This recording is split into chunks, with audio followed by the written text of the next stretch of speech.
السلام عليكم ورحمة الله وبركاته. ازيكم يا حبايبي؟ عاملين ايه؟ يا رب تكونوا بخير وفي افضل حال ان شاء الله.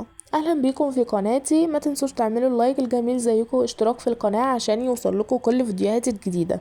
النهاردة هنعمل مع بعض الكوكيز السكر اللي انتوا شايفينه ده بطريقة سهلة وبسيطة وبمكونات بسيطة جدا وموجودة في كل مطبخ، وطريقة تحضير سهلة وسريعة جدا جدا، وتنفع كمان البنوتات الصغيرين اللي عايزين يعملوا اي حاجة لذيذة يشغلوا بها وقتهم.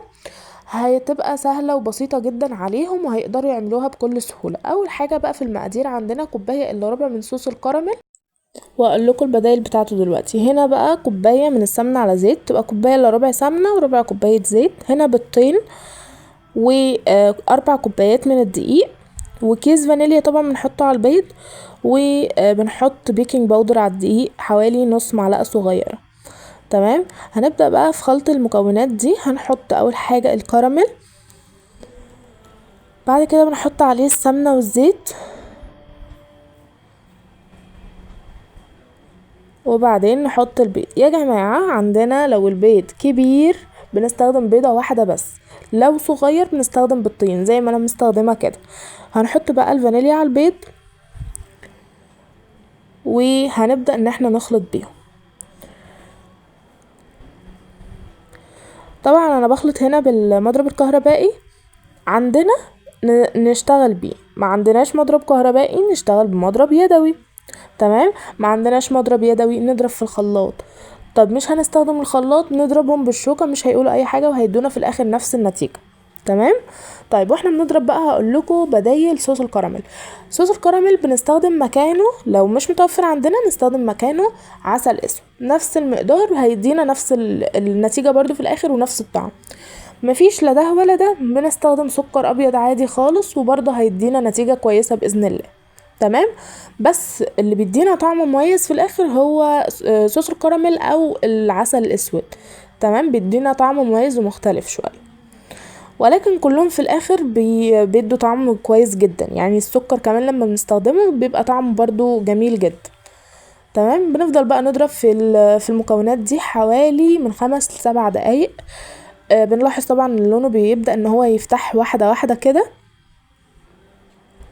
لما بنضرب. يعني كل ما نضرب في المكونات اللون يفتحها معانا، بس طبعا مش هيوصل للون الفاتح جدا لان احنا حاطين الكراميل اصلا لونه غامق، فهو ما يفتح هيدينا لون اللي هو لون الكافيه كده يعني. تمام.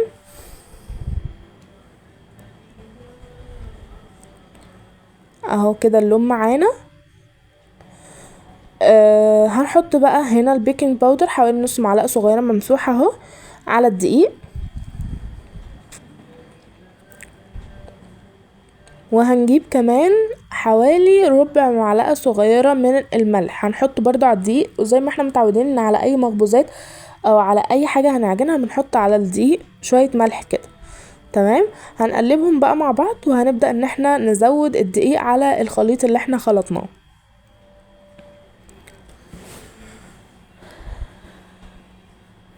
هنا اهو بدأ ان انا ازود اهو، بحط حوالي معلقة او معلقتين على الخليط، واول ما يتوهوا معانا في قلب الخليط بنزود تاني.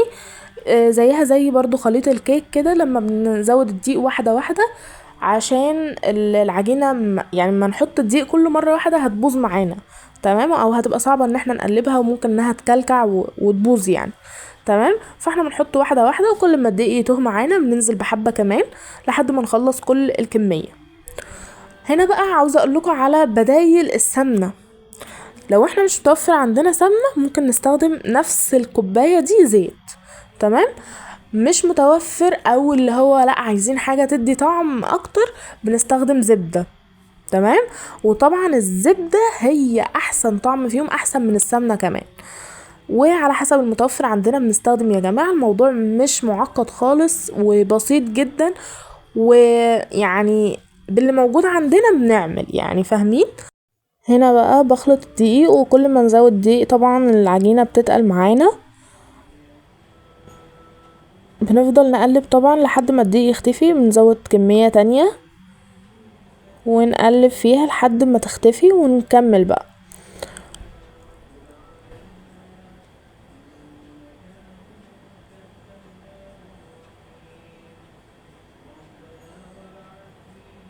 كده انا حطيت بقى اخر كمية معانا وهنبدأ ان احنا نقلب فيها.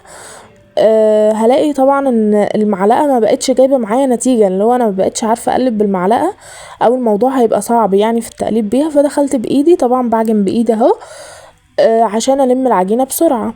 تمام. يا جماعة برضو انا عايزة انبه عليكم، احنا بنلم العجينة، بنلم الدقيق بس مش بنعجن العجينة. العجينة انا عايزاها تبقى لينة وبتتقطع بسرعة، انا مش عايزة انها تكون ماسكة وبتشد كده. تمام. هنا بقى قسمت العجينة جزئين، عشان طبعا ان انا هعمل جزء بالايه بالشوكليت. تمام. جزء هيبقى بني وجزء هيبقى بالفانيليا. هجيب بقى على الجزء اللي هعمله بني ده هحط عليه معلقة من الكاكاو، معلقة كبيرة هرمية زي ما انتوا شايفين كده. تمام. هنقلب فيها بقى لحد ما العجينة يعني الكاكاو يتوه خالص في قلب العجينة وتتماسك معانا او تتجانس معانا، يعني اللي هو يبقى كله لون واحد، ملاقيش مثلا حتة فيها بيضة وحتة بني، لا انا عاوزة اللون يبقى كله بني. تمام. هفضل اقلب فيها برضو، انا بقلب بس مش بعجن.